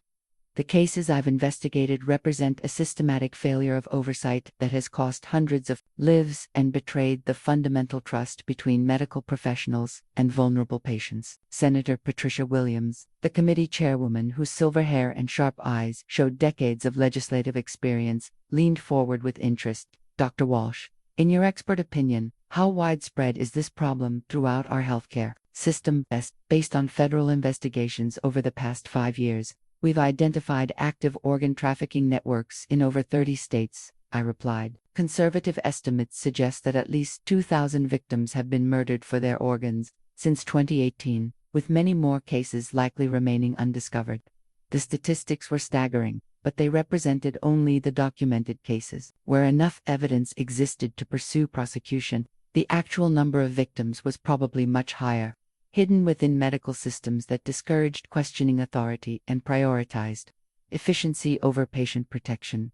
Maria Santos sat in the gallery behind me, her transformation from victim to advocate now complete. She'd graduated nursing school and was working as a patient advocate specializing in protecting vulnerable populations. Her dark hair was professionally styled. Her fair complexion showed the confidence of someone who'd overcome trauma to find purpose, and her presence reminded everyone in the room that these weren't just statistics, they were real people with families and futures. The targeting criteria used by these networks specifically exploits societal prejudices, I continued. Homeless individuals, drug addicts, undocumented immigrants, elderly people without family support, anyone whose death would generate minimal investigation or public concern. Representative Michael Chen, whose own background as an emergency room physician gave him insight into healthcare operations, asked the crucial question: what systemic changes would be required to prevent these networks from operating? I'd spent months preparing recommendations that addressed every aspect of the problem. First, mandatory dual verification for all organ procurement procedures, with no single medical professional having unsupervised access to potential donors. Second, enhanced security monitoring of surgical areas and morgue facilities. Third, federal oversight of organ transplant networks with regular auditing of procurement and allocation procedures. What about the financial incentives that drive these operations? Asked Senator Williams. We need to address the fundamental economics of organ scarcity, I replied. Legitimate organ procurement pays modest fees to cover medical costs, while black market organs can sell for hundreds of thousands of dollars. The profit margins make corruption almost inevitable without strong oversight and accountability measures. Detective Chen, now director of the Federal Medical Exploitation Task Force, provided testimony about the law enforcement perspective on combating these networks. Her tired eyes showed the strain of coordinating investigations across multiple jurisdictions, but also the satisfaction of someone who'd helped bring dozens of killers to justice. The networks we've dismantled operate with sophisticated planning and resources that rival organized crime operations, Detective Chen testified. They recruit medical professionals through financial pressure, maintain extensive client networks, and use advanced technology to identify and track potential victims. What has been the most effective strategy for exposing these operations? Representative Chen asked. Whistleblower protection and training programs that encourage healthcare workers to report suspicious activities, Detective Chen replied. Dr. Walsh's original case began with observations by a new nurse who trusted her instincts over institutional pressure to stay quiet. We need to create environments where asking questions is encouraged rather than discouraged. The hearing included testimony from family members of victims, whose stories provided human context for the policy discussions. David Rodriguez, the construction worker whose life had been saved during the Phoenix raid, spoke about the ongoing trauma of knowing he'd been selected for murder. I was just a patient recovering from a workplace injury, David said, his weathered, Hispanic features showing the continuing impact of his experience. I trusted the medical professionals who were supposed to help me heal, never imagining they were planning to kill me for my organs. What would you want Congress to understand about this experience? Senator Williams asked gently. David's voice strengthened as he spoke. That vulnerable people aren't disposable. That being homeless or having addiction problems doesn't make someone's life worth less. That medical professionals have a duty to protect all patients, not just the ones who can afford to pay for premium treatment. The hearing concluded with commitments from both parties to support comprehensive healthcare oversight reform. The proposed legislation would establish federal standards for organ procurement monitoring, create protected whistleblower programs for healthcare workers, and fund victim advocacy programs in medical facilities nationwide. But perhaps the most important outcome was the public awareness generated by the testimony. Media coverage of the hearing sparked national conversations about medical ethics, patient protection, and the societal attitudes that made vulnerable populations easy targets for exploitation. After the hearing, I walked through the memorial garden that had been established on the Capitol grounds to honor victims of medical exploitation. White roses bloomed around granite markers bearing hundreds of names, people like the patients from Wells's network, victims of Dr. Foster's operation, and countless others who'd been murdered by medical professionals who'd abandoned their oath to do no harm. Maria Santos joined me as I placed flowers at the memorial. Do you think the legislation will pass? She asked. I think it has to, I replied. Too many people have died, and too many families have been destroyed. The evidence is overwhelming that this is a systemic problem requiring federal intervention. And, if it doesn't pass, I looked at the names carved into the granite markers, each representing a life that had been cut short by greed and callousness disguised as medical judgment. Then we keep fighting, we keep investigating, keep exposing these networks, keep protecting vulnerable people until society finally decides that every life has value. The memorial garden was quiet, except for the sound of wind moving through the roses and the distant hum of traffic from the city beyond. But in that peaceful space, surrounded by the memory of those who'd been murdered for their organs, I felt a deep sense of purpose and determination. The fight against medical exploitation would continue, but it would be fought by people who understood that speaking up about institutional corruption wasn't just a professional obligation. It was a moral imperative that could literally mean the difference between life and death for innocent people. 3 years after the congressional hearing, the Medical Patient Protection Act had become law, fundamentally transforming how healthcare facilities monitored vulnerable populations. I found myself serving as the first director of the National Medical Ethics Oversight Board, a position that allowed me to implement the systemic changes we'd fought so hard to achieve. The new federal requirements had eliminated the isolated authority that had allowed Wells and Dr. Foster to operate undetected. Every medical facility now required dual verification for organ procurement procedures, mandatory security monitoring of surgical areas, and immediate reporting protocols for suspicious patient deaths. The compliance rates have been remarkable, said Dr. Angela Martinez, my deputy director, whose dark hair and sharp analytical mind had helped design many of our oversight protocols. Over 95% of medical facilities have implemented the required security measures, and we're seeing a dramatic decrease in unexplained patient deaths. But the most meaningful changes were happening at the individual level. Healthcare workers across the country were being trained to recognize signs of patient exploitation and whistleblower protection. Programs had created safe channels for reporting suspicious activities. Maria Santos had become one of our most effective trainers.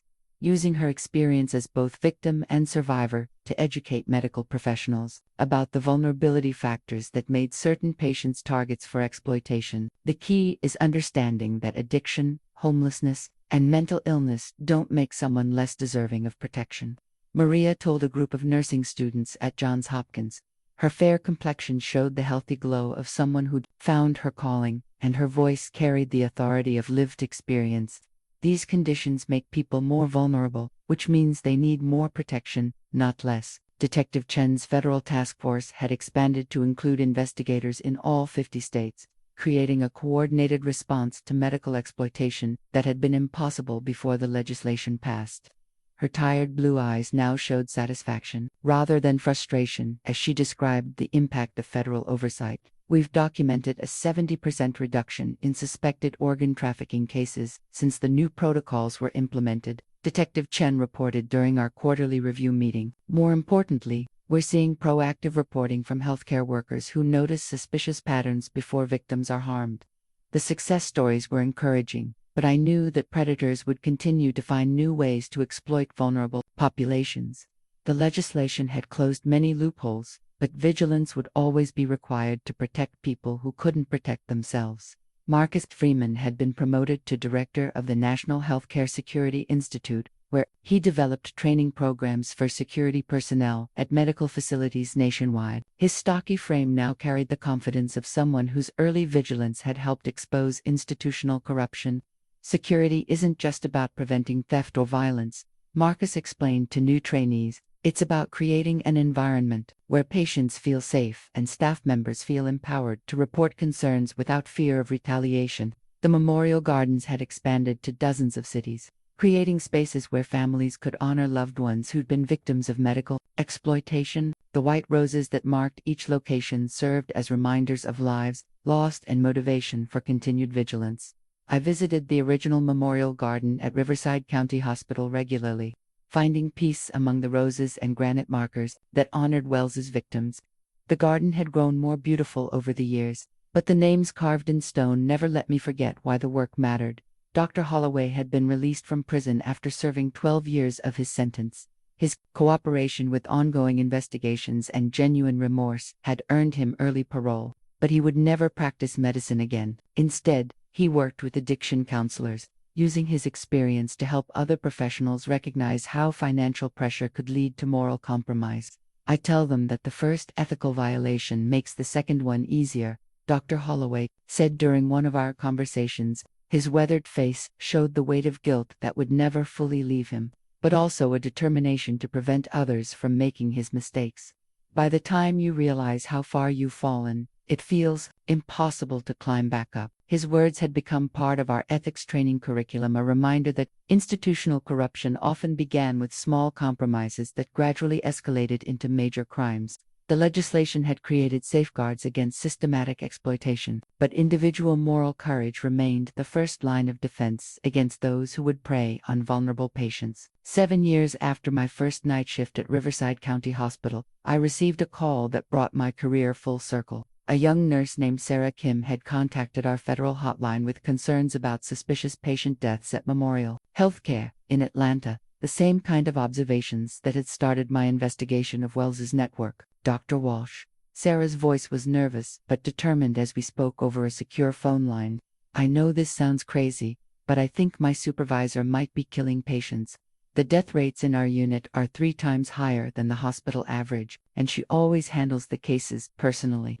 The familiar pattern sent chills down my spine. Another charge nurse with unusual authority, vulnerable patients dying unexpectedly, and a new employee whose instincts told her something was wrong but who lacked the experience to trust those instincts fully.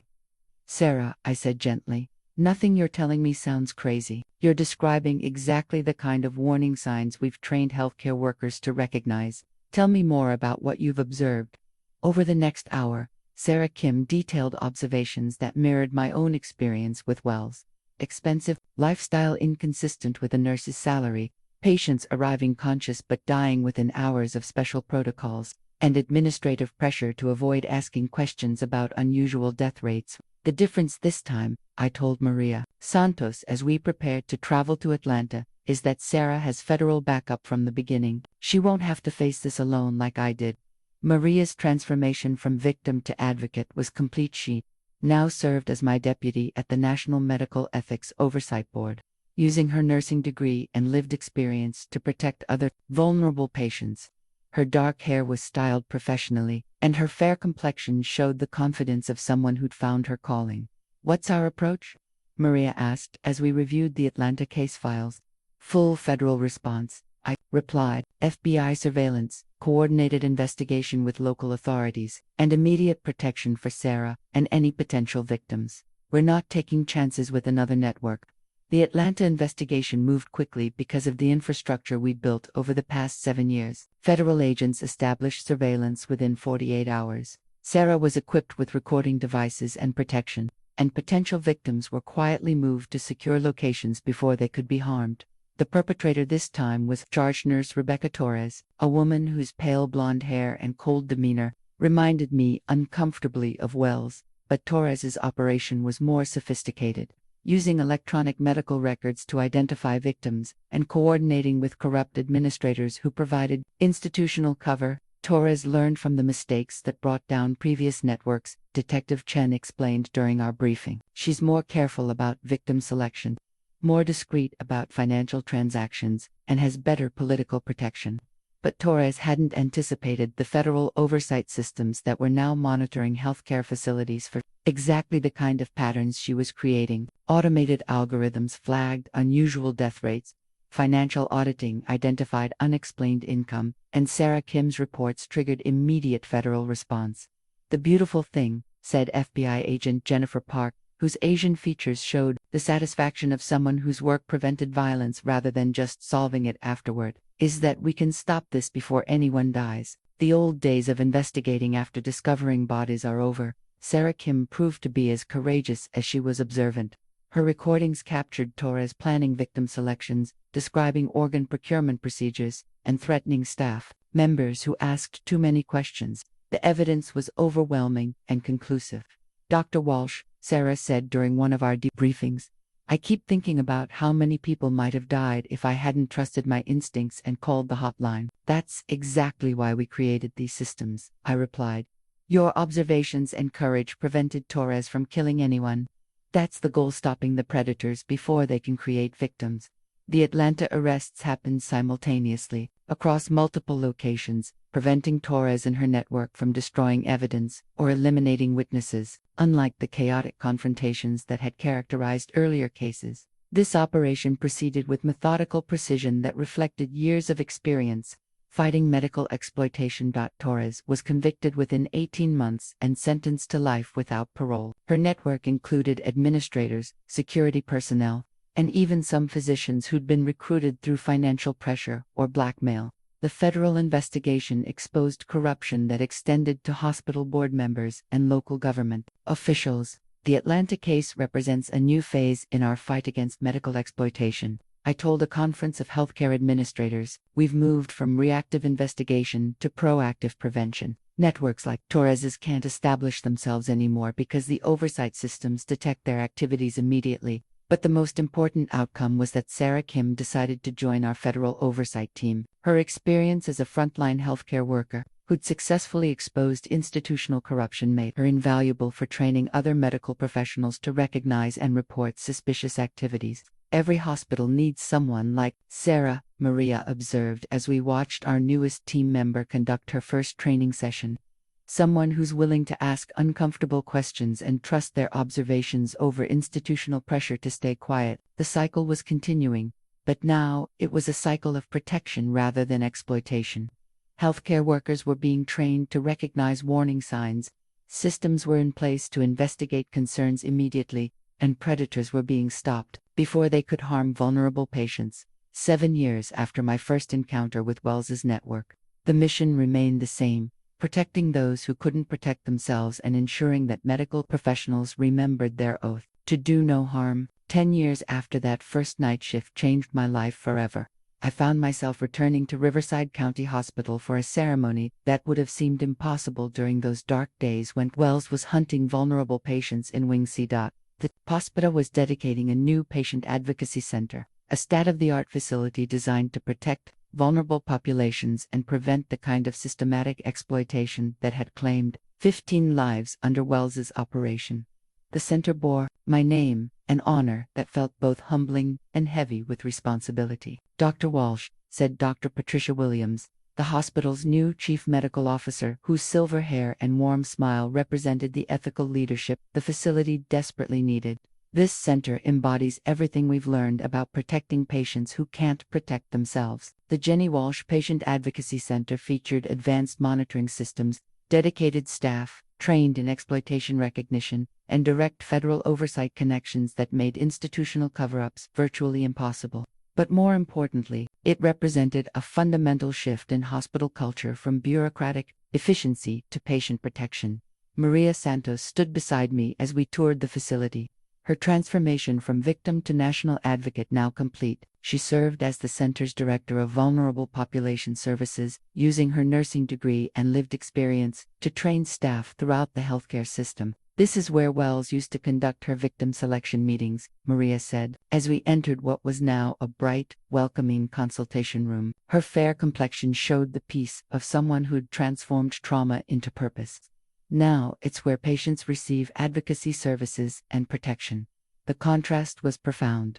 Where Wells had once planned murders, healthcare workers now coordinated protective services for homeless individuals, addiction recovery patients, and elderly people without family support. The room that had been used for evil was now dedicated to healing and protection. Detective Chen, now retired from active law enforcement but serving as a consultant to our federal oversight programs, joined us for the dedication ceremony. Her tired blue eyes showed satisfaction rather than the frustration that had marked her years investigating medical exploitation networks. We've prevented over 300 potential murders since the federal oversight programs were implemented, Detective Chen told the assembled crowd of healthcare workers, government officials, and victim families. But the real success is measured in the lives we've protected rather than the crimes we've solved. Marcus Freeman, now Director Emeritus of Healthcare Security Services, had traveled from Washington to attend the ceremony. His stocky frame showed the confidence of someone whose early vigilance had helped expose institutional corruption and prevent countless future victims. The most important lesson, Marcus addressed the audience, is that individual observation and courage can overcome institutional corruption. Every healthcare worker has the power to protect vulnerable patients by trusting their instincts and reporting suspicious activities. The memorial garden outside the center had grown into a beautiful space where families could honor loved ones who'd been victims of medical exploitation. White roses bloomed around granite markers bearing the names of Wells's victims, creating a peaceful place for reflection and remembrance. I placed fresh flowers at the memorial, reading each name carved into the stone. Jennifer Walsh, Lisa Brennan, Amanda Torres, young women whose deaths had exposed a network of evil but whose memory continued to protect others. Their sacrifice had not been in vain. Do you ever wonder what your life would have been like if you hadn't investigated Wells's operation? Maria asked as we stood among the roses. I think about it sometimes, I replied. But I can't imagine living with myself if I'd stayed quiet and let the killing continue. Those 15 people deserved someone to speak up for them. And the hundreds of people we've protected since then, they deserve the same thing. Everyone deserves someone who's willing to ask uncomfortable questions and challenge authority when something seems wrong. The dedication ceremony concluded with remarks from family members of Wells's victims, many of whom had become advocates for healthcare reform and patient protection. Their pain had been transformed into purpose, creating a legacy that would protect future generations of vulnerable patients. As the sun set over the memorial garden, I reflected on the journey that had begun with my observation of suspicious surgical tape residue and ended with a national infrastructure designed to prevent medical exploitation. The work would never be finished. Predators would always seek new ways to exploit vulnerable populations. But the systems were in place now to detect and stop them quickly. Healthcare workers were trained to recognize warning signs. Federal oversight provided immediate response capabilities, and most importantly, the culture had shifted from discouraging questions to encouraging vigilance. Dr. Walsh, Sarah Kim, approached as the ceremony concluded. She'd become one of our most effective investigators, using her frontline healthcare experience to train other medical professionals. I wanted to thank you for showing that one person's courage can change everything. The courage was always there, I replied.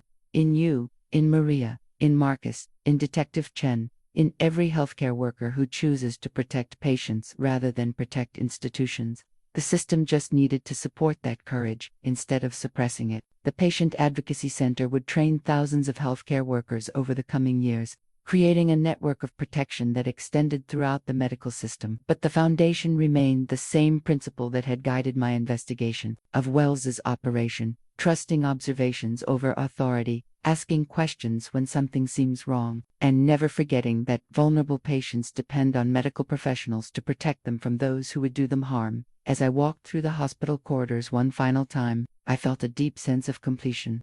The nightmare that had begun in Wing C had been transformed into a system of protection that would safeguard vulnerable patients for generations to come. 15 years after my first encounter with Wells's organ harvesting network, I stood in the same memorial garden where Maria Santos and I had once placed flowers for the victims. The garden had grown into a national memorial, with sections dedicated to victims of medical exploitation from across the country. Thousands of white roses bloomed around granite markers, creating a place of beauty that honored lives cut short by institutional corruption. Maria walked beside me, her hair now showing the first touches of gray that marked our shared journey from that terrifying night in the basement morgue to this peaceful moment of remembrance. Her fair complexion showed the wisdom of someone who'd transformed personal trauma into national reform. "Do you remember what you told me that day when I was recovering in the hospital?" Maria asked, her voice carrying the warmth of friendship, forged through extraordinary circumstances. "I told you that you were safe," I replied, though the memory was still tinged with the horror of how close we'd come to losing her. "You told me more than that," Maria corrected gently. "You said that speaking up about what seemed wrong could save lives, that individual courage could overcome institutional corruption. You were right." The statistics supported her assessment. Federal oversight programs had prevented an estimated 2,000 murders over the past decade, while training programs had educated hundreds of thousands of healthcare workers to recognize and report suspicious activities. The culture of silence that had protected predators like Wells had been replaced by systems that empowered protection. "Sometimes I think about the alternative timeline," I said, looking at the memorial markers that represented lives saved as well as lives lost. What would have happened if I'd convinced myself that Wells's explanations were reasonable, if I'd chosen to trust authority over observation? Hundreds more people would be dead, Maria replied without hesitation. Including me. The network would still be operating, and vulnerable patients would still be seen as profit opportunities rather than human beings deserving protection. Dr. Holloway approached us across the garden, his weathered face showing the peace of someone who'd found redemption through service to others. He'd spent the past decade working with addiction counselors and ethics training programs, using his experience to help other medical professionals recognize how financial pressure could lead to moral compromise. "Dr. Walsh, Maria," he said quietly, his voice carrying the humility of someone who understood the weight of his past actions. "I wanted to thank you both for including me in today's memorial service." "Redemption is possible for everyone," Maria replied, her forgiveness reflecting the strength that had carried her through recovery and into advocacy. "Your work preventing other professionals from making your mistakes has probably saved more lives than we'll ever know."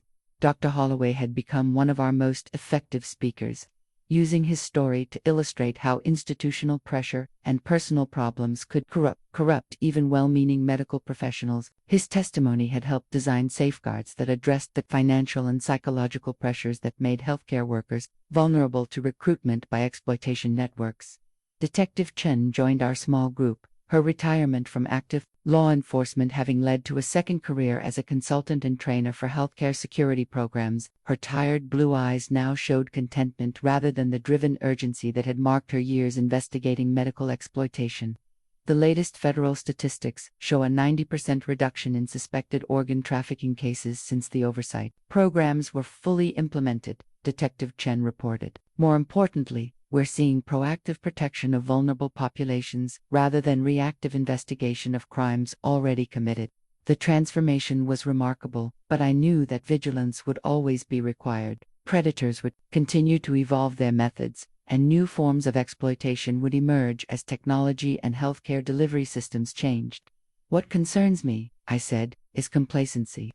the danger that success will make people think the problem has been solved permanently. That's why the memorial garden exists, Maria observed, gesturing toward the roses and granite markers, to remind us that the price of protecting vulnerable people is eternal vigilance. Marcus Freeman approached from the garden's entrance, his stocky frame now moving more slowly, but his eyes, still sharp with the observational skills that had helped expose Wells's network. He'd become a grandfather in recent years, and his dedication to healthcare security was now motivated by desire to protect future generations from institutional corruption. The new class of security trainees is the most dedicated I've ever seen, Marcus reported. They understand that healthcare security isn't just about preventing theft or violence. It's about creating environments where patients feel safe and staff members feel empowered to ask difficult questions. As the sun began to set over the memorial garden, casting golden light through the white roses, I reflected on the journey that had transformed personal horror into systemic reform. The scared young nurse who'd noticed suspicious surgical tape residue had evolved into someone whose work protected vulnerable populations nationwide. "Do you think we've done enough?" Maria asked as we prepared to leave the garden. I looked at the memorial markers one final time, reading names that represented both tragedy and triumph, lives lost that had exposed a network of evil, and lives saved through the systems those deaths had inspired. "We've done what we could with the time we were given," I replied. "But the work will continue with the next generation of healthcare workers who understand that protecting vulnerable patients is the most important part of medical practice." The memorial garden would remain as a reminder that individual courage could overcome institutional corruption, that speaking truth to authority could save lives, and that every vulnerable patient deserved someone willing to ask uncomfortable questions when something seemed wrong. As we walked away from the memorial, I felt grateful for the journey that had brought us to this moment of peace and purpose. The darkness that had begun in Wing C had been transformed into light that would protect others for generations to come. 20 years have passed since that first night shift changed everything I thought I knew about healthcare, justice, and the courage required to protect vulnerable people. As I write this final reflection, sitting in my office overlooking the memorial garden where white roses honor the victims whose deaths exposed a network of institutional corruption, I'm reminded that some discoveries change not just individual lives, but entire systems.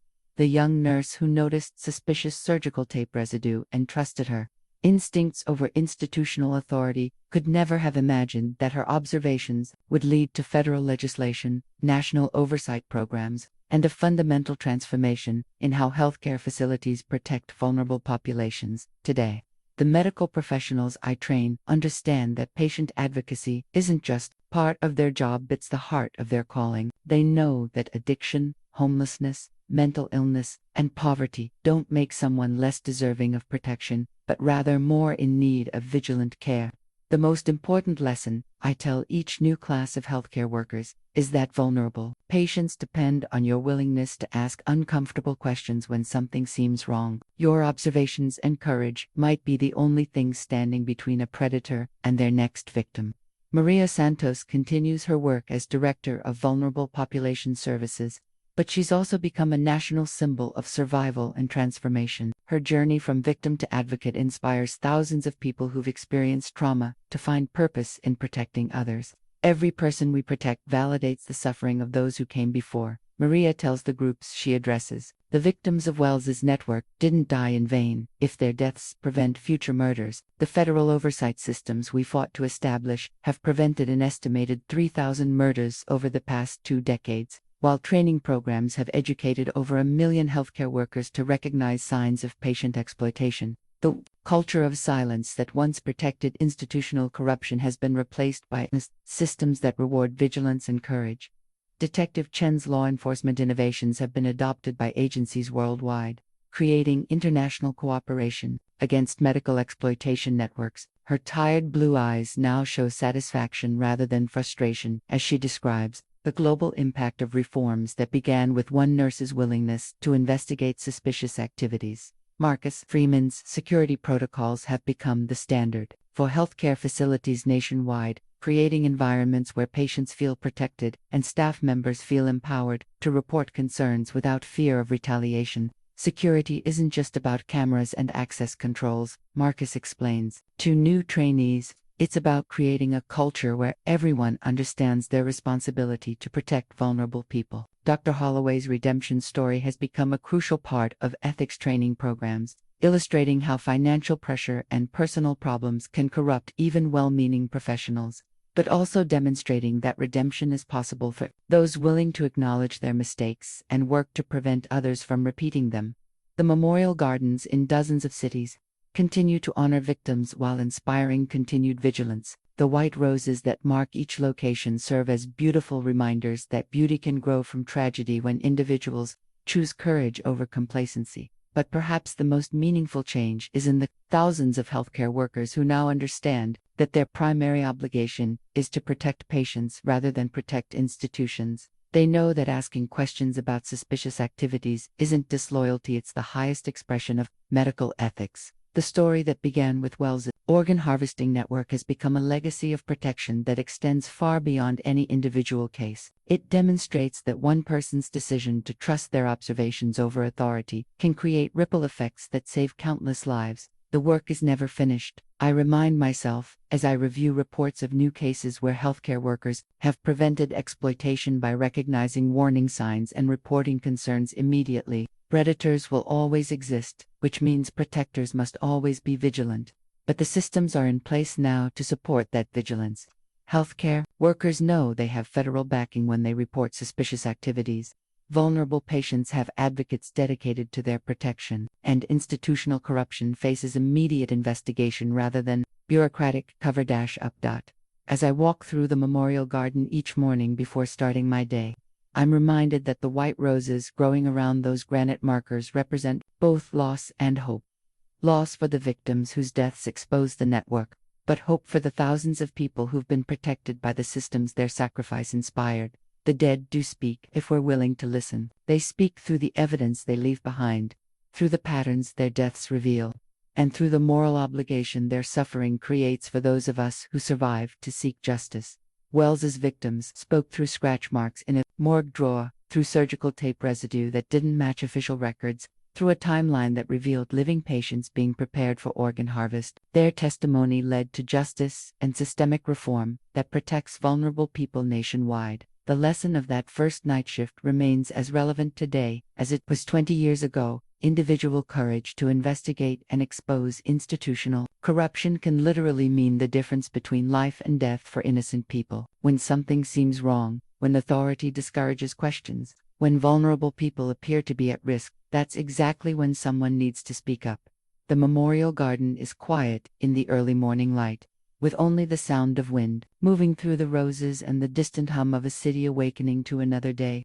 But in that peaceful space, surrounded by the memory of those who died and the knowledge of those who've been saved, I feel a deep sense of purpose and gratitude.